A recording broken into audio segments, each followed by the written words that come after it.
Los mercados bursátiles de todo el mundo se desplomaron este lunes. La inflación tuvo un crecimiento superior a... La escalada de precios sigue imparable. Las bolsas de Europa se Los desplomaron este analistas lunes ante el explicaron que temor el de los detonante inversionistas. fue el informe 3% sobre justamente precios de en inflación es la meta, pero con factores que... El dinero está roto. Y con el dinero me refiero al sistema financiero. Está roto no solo aquí en México, donde la desigualdad económica es evidente, o en Argentina, donde están pasando por un periodo de hiperinflación, o en Estados Unidos, donde la deuda nacional se les está saliendo de las manos. Está roto en todo el mundo porque aunque casi cada país tiene su propia moneda, todas funcionan bajo los mismos principios y son prácticamente el mismo sistema financiero a diferentes escalas y con diferentes niveles de corrupción. Ahora es probable que a muchos de ustedes ni siquiera les sorprenda al escuchar que el dinero está roto, que el sistema financiero está roto, porque tal vez ya lo sospechaban.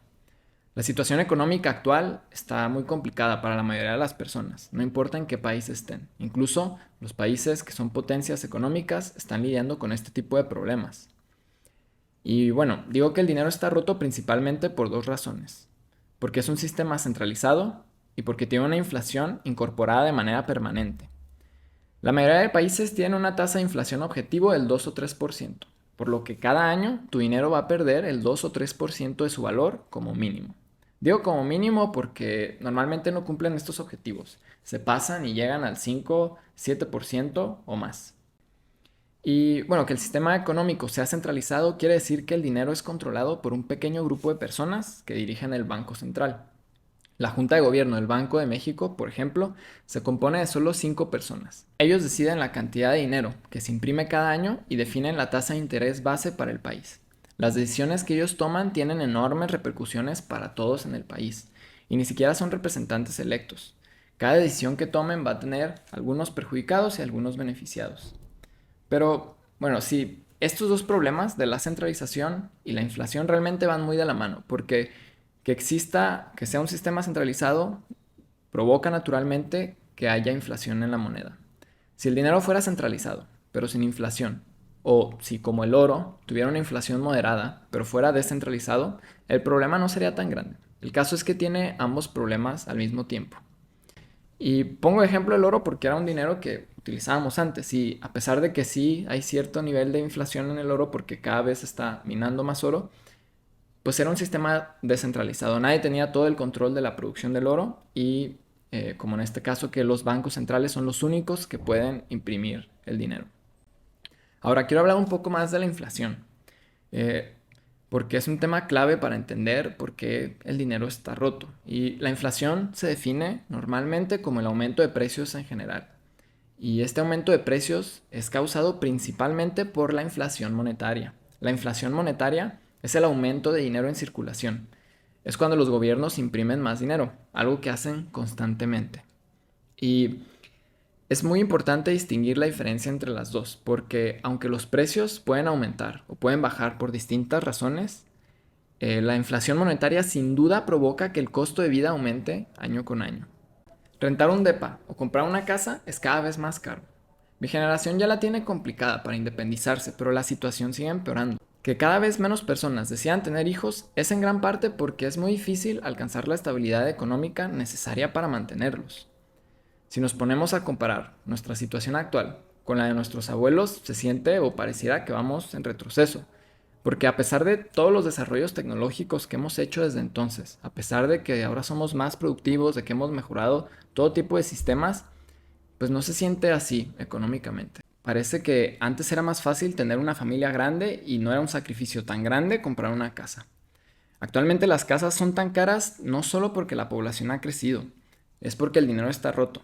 Es bien sabido que si quieres mantener el valor de tu dinero y lo quieres proteger de la inflación, tienes que invertirlo en algo. Si tienes dinero suficiente, normalmente ese algo va a ser una casa. Entonces, así las casas ya no solo reflejan su valor utilitario, su valor como vivienda, ahora reflejan también un valor como inversión. Esto incluso provoca que existan inversiones extranjeras en ciudades en crecimiento y se dé el caso en el que existen casas vacías cuando hay personas viviendo en la calle. Si el dinero no perdiera su valor, como lo hace ahora por la inflación, el valor de las casas sería mucho más estable, porque no se estarían explotando como una inversión. La mayoría de las personas comprarían una casa porque necesitan un lugar para vivir, no porque necesitan invertir su dinero en algo. Ahora, otro de los principales problemas que causa el dinero roto, aparte de la inflación, es la desigualdad económica.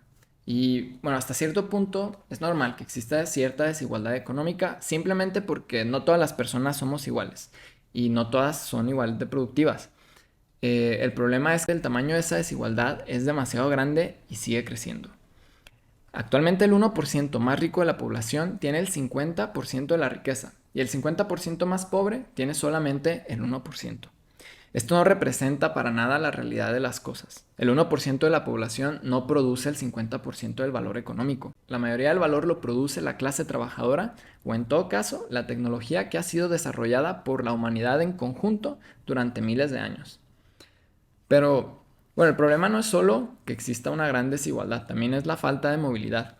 Esto quiere decir que es muy difícil para una persona de bajos recursos salir adelante y mejorar su situación económica porque el sistema financiero actual favorece desproporcionadamente al 1% más rico de la población y pone en desventaja a la clase trabajadora. En un sistema así, pues la meritocracia no existe porque es más probable o lo más probable es que si naces pobre vas a seguir siendo pobre y si naces rico vas a seguir siendo rico. Y no digo que esté mal ser rico y tener dinero y querer crecer tu patrimonio, solo está mal si lo haces a costa de la población con menos recursos económicos, que es la población más vulnerable.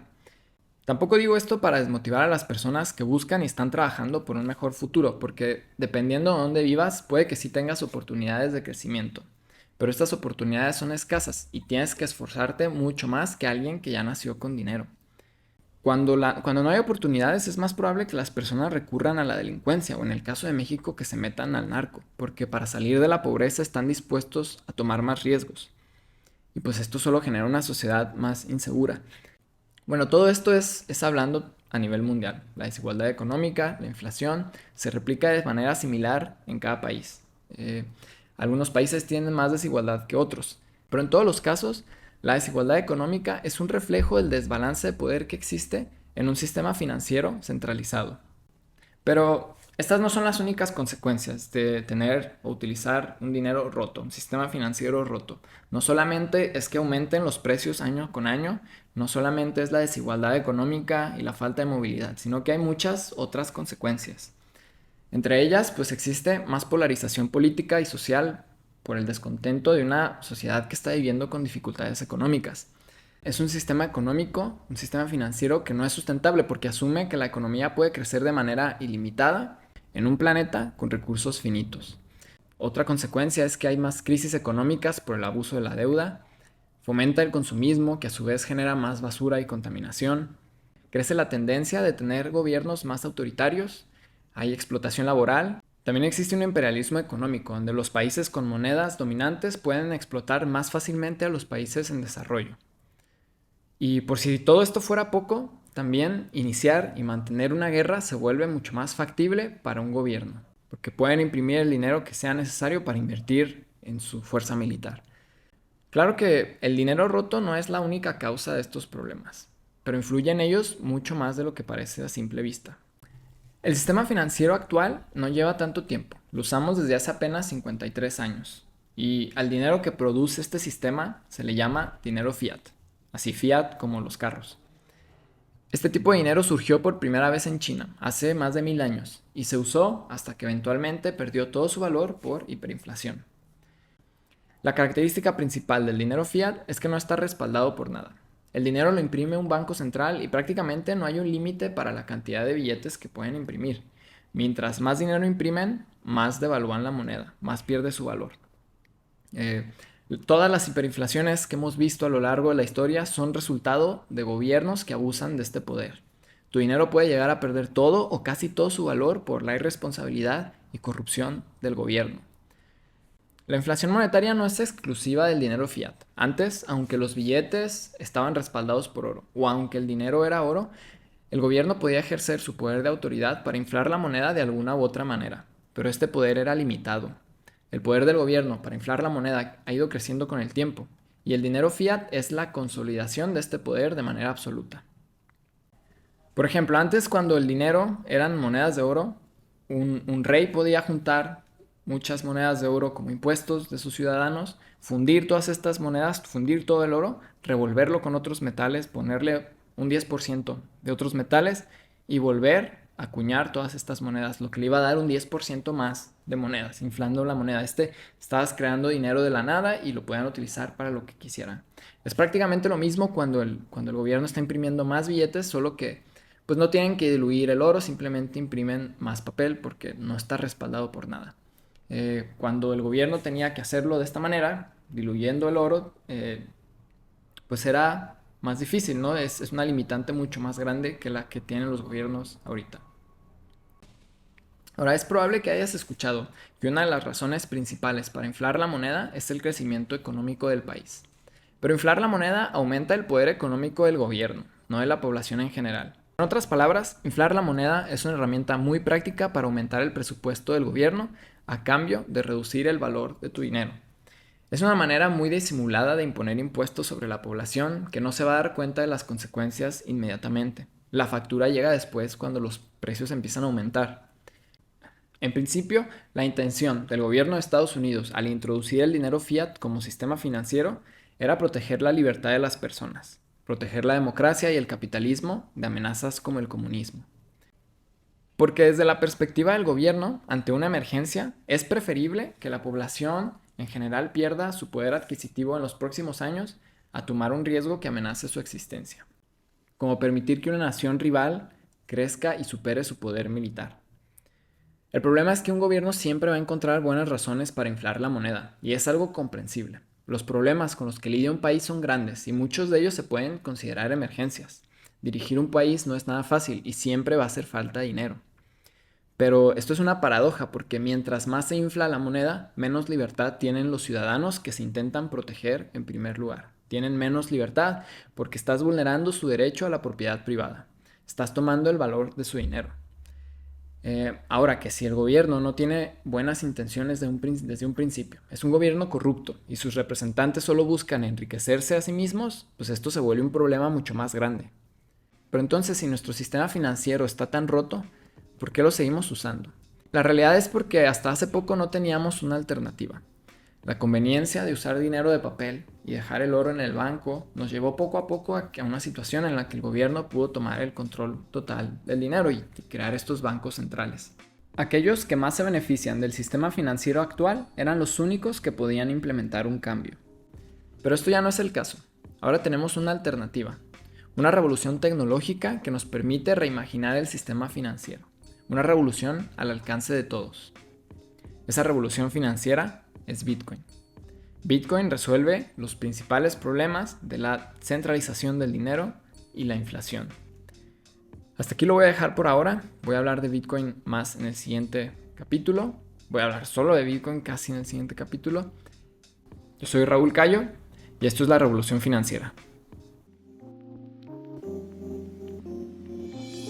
Gracias por escuchar hasta aquí. No olvides suscribirte, darle me gusta, comentar y compartir. Todo esto ayuda mucho al algoritmo para que el podcast llegue a más personas. Y si quieres leer más sobre el tema o tener un adelanto del siguiente episodio, dejo el link a mi blog en la descripción.